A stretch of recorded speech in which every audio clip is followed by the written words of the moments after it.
Hi folks, welcome back to the channel. If you're new here, my name's Ben and I've finally got a haircut. It's the first time I've seen my scalp in 15 years. If you want to see more fun stuff, follow me on TikTok. Also, I've got a handy little trick to show you when using the mixture of shutter priority shooting and a variable ND filter. If that's all you want to see, I'll leave it at this point in the video.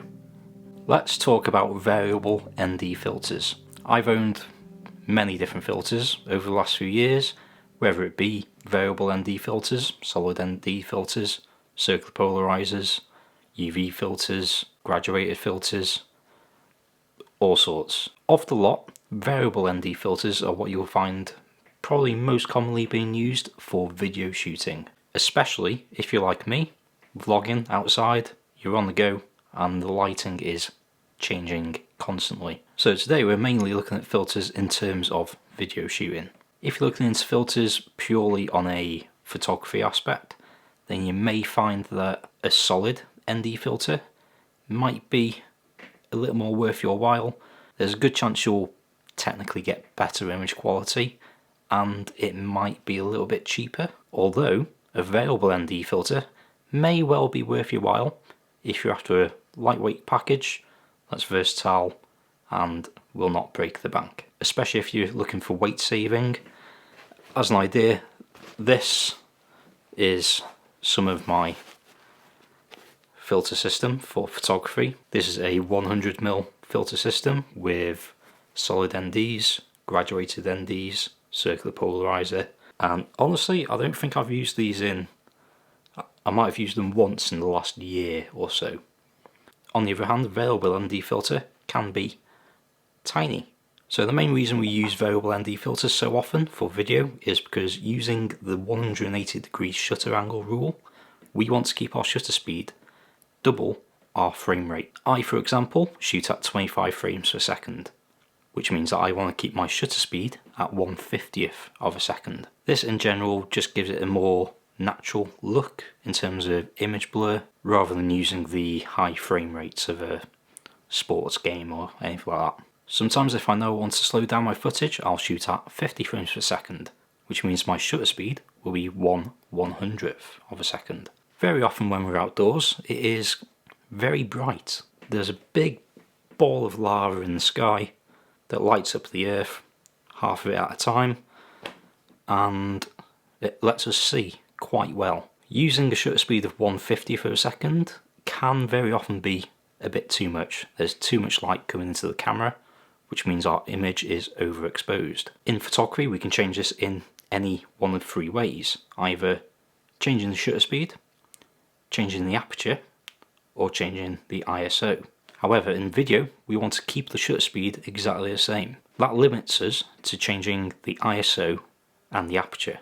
Stopping down the aperture to make a smaller hole, letting less light in, will also affect the depth of field. It'll mean that we're getting far more of the frame in focus. But if you're anything like me, a shallow depth of field is quite aesthetically pleasing and we want to keep that shallow depth of field. So ideally we don't really want to close down the aperture too much. In terms of ISO, sometimes you might already be at the base level, you can't stick it down any further, and especially if you're like me and you're filming in S-Log2, you have a minimum ISO value of 800, which is already 3 stops brighter than the base of 100. So if that's the case, then there's a good chance that the only option you have left is to use a filter. By adding a neutral density filter to our lens, we're cutting out the amount of light that's getting through into the camera and hitting the sensor. The issue with a standard solid ND filter is that you cannot change it.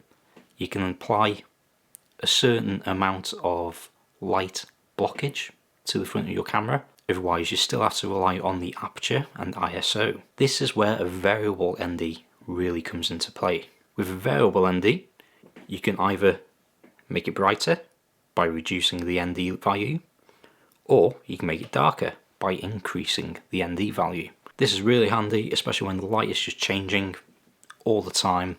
You can simply adjust the filter on the front of your camera and the camera will sort itself out. This also means we can still shoot at a wide aperture with a base ISO level and it's still not too bright for the image. We are not overexposing the image. For example, right now I've got the Aperture 120D right here above me.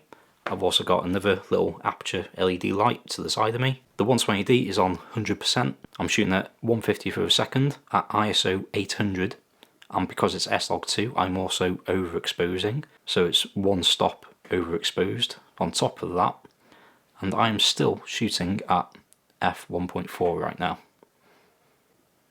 So for the last 6, 7, maybe even 8 months I've been using the PolarPro Peter McKinnon edition 2 to 5 stop variable ND filter. It comes in this nice metallic case with magnets. You also get a pretty cool looking front lens cap. This not only protects the front of the filter when it's not in use, but it also acts as a very good grip for actually screwing the filter onto your lens. The filter itself is on the camera right now, as you might have guessed. From my use, it's a cracking piece of kit. It's by far the best filter that I've ever used in terms of variable ND filters.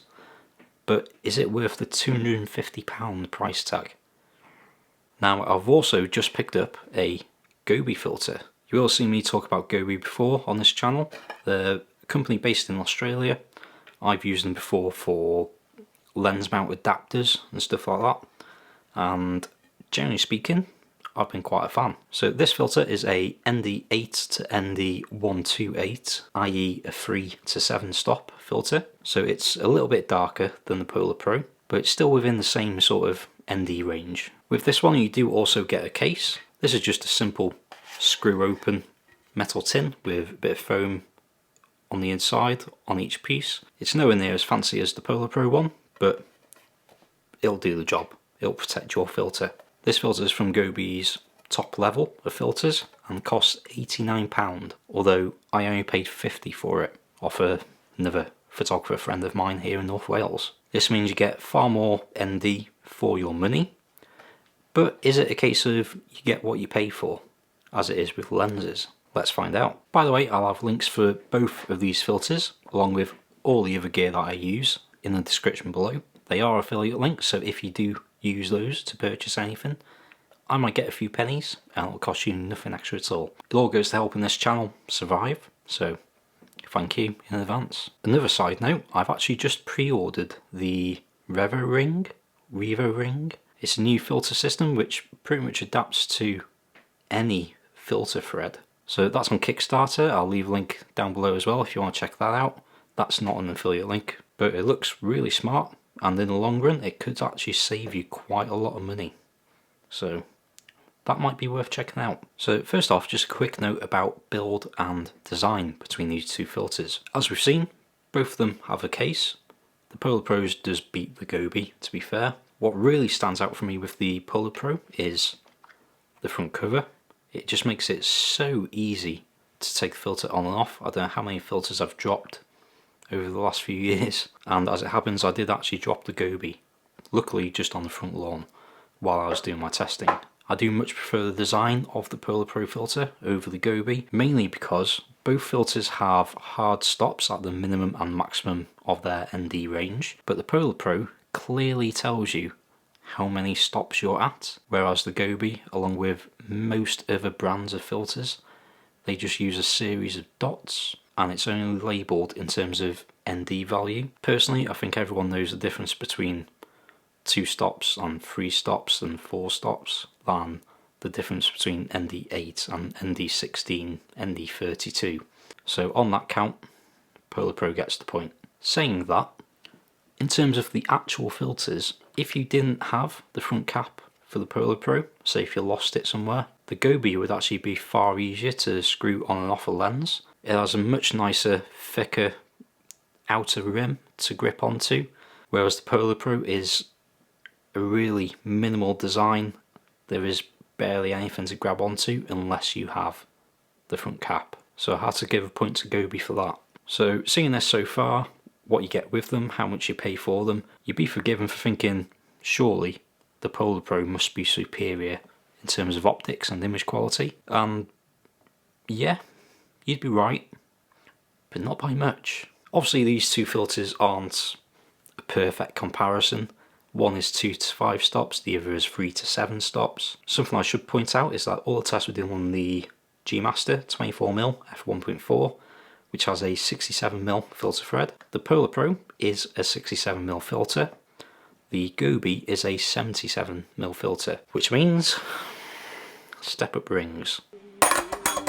Realistically, it's not going to alter anything in terms of the testing. It just means it's a couple of mil further off the lens.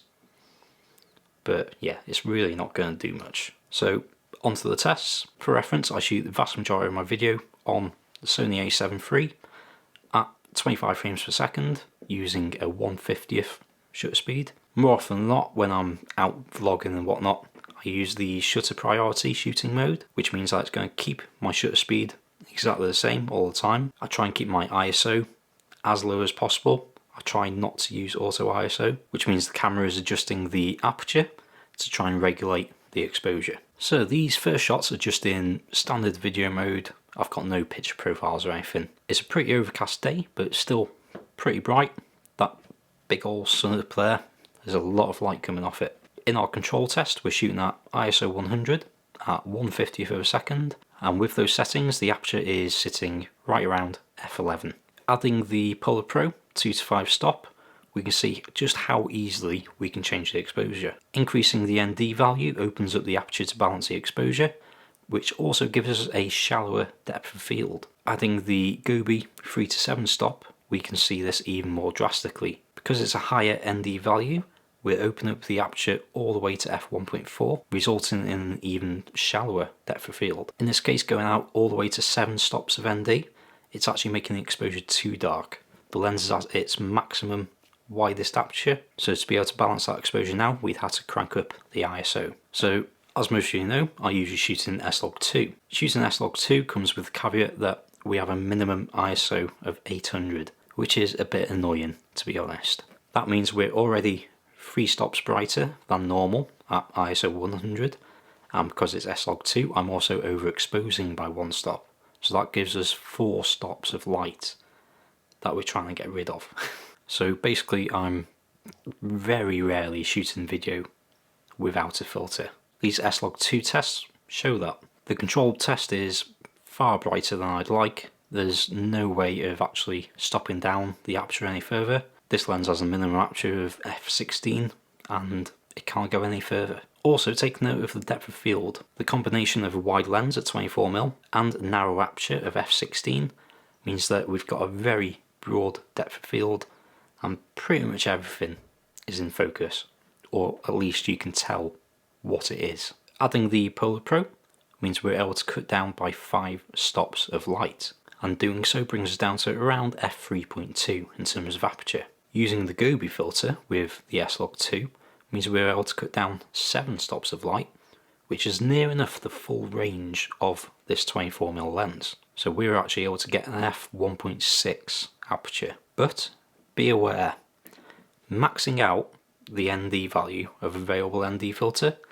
will very often result in the dreaded X pattern. It's far more prominent on variable ND filters which just keep spinning, they just go round and round. These two filters have hard stops to try and prevent it. Unfortunately, it's just the way that variable ND filters are made. They're made up of 2 polarizing filters, and when they both hit their maximum, it gets really dark really quickly, and you'll especially see this in opposite corners of a frame. Fortunately, this is very often less noticeable just in day-to-day life if you're out in the hills vlogging and whatnot than it is against this pretty plain background. And we'll also notice it more here because we're actually doing it in real time. You're seeing the difference. Another downside to filters, whether it's a variable ND or solid ND, anything like that, can be a colour cast. This most often occurs in either a greenish or magenta tint to your image. So to try and show this, I've gone back into the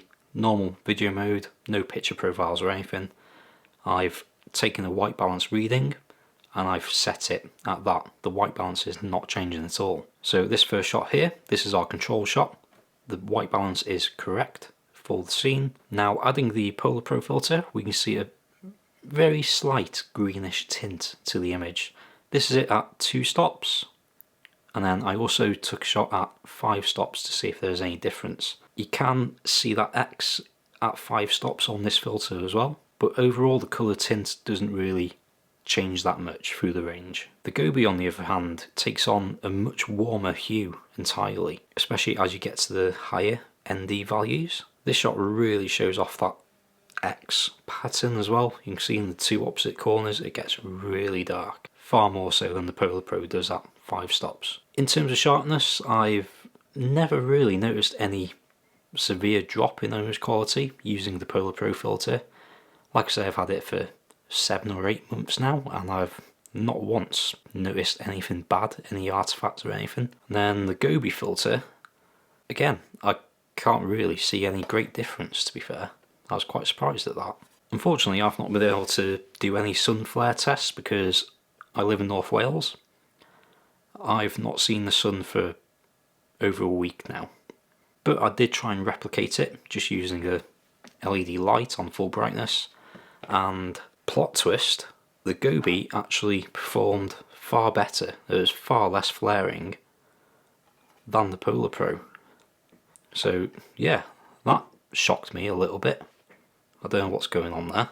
So, in conclusion, there is no doubting that the PolarPro McKinnon edition available ND filter is a cracking ND filter. The overall quality is fantastic with next to no adverse effects on the overall image quality. The magnetic case and the front cap, they only add to the value of an already great filter. But the Gobe really isn't much worse in my opinion. I think for £89, depending on filter thread size, this is a cracking filter. As long as you aren't constantly going right out to 7 stops of ND, then your image quality isn't going to be affected that much by the X pattern. So yeah, I think the PolarPro is the better filter, but I don't think it's £160 better than the Gobe filter. You do get more for your money with the PolarPro, especially if you're into the whole Peter McKinnon merch and whatnot, but I would still quite highly recommend the Gobe. Now, remember that bonus little trick that I told you about before? So I'm sure you've all heard of a focus rack. If not, it's where you pull focus to draw attention from one subject to another within the same scene. This generally works better when you're using a shallow depth of field, especially at a longer focal length as well, just because it can really help draw attention to what's either going out of focus or coming into focus. Well, have you ever heard of a depth of field rack? So we've seen with the variable ND filter that when we raise the ND value, we are opening up the aperture, giving us a shallower depth of field. With a bit of practice, you can actually learn to time your turning of the filter so that it smoothly transitions along with the changing of the aperture. This gives the effect of your background or foreground, anything either side of what you're focusing on, will slowly go more out of focus, drawing more attention to your subject. In films and stuff, you can barely even notice it happening. It's almost a subconscious fixation onto the subject, just because everything else is getting lost in the background. But it's a pretty cool effect, and yeah, give it a go. So that is it guys, that's what I think of these two filters. Like I say, I have also ordered the Revo ring from Kickstarter. Supposedly they're going to be shipping November or something like that. So as I say, I'll leave a link to all of these filters down below, and for these guys it is affiliate links, so if you do buy anything I'll get a few pennies. It'll cost you nothing extra at all, and all goes to help keep this channel going. So if you like this video, if it is of any help to you at all, if you've got any thoughts at all, give a comment down below. I'll try and get back to you. If you want to see more like this, hit subscribe down below. Give it a like if you liked it as well. And until the next one, be good, stay safe, and I'll see you in the next video.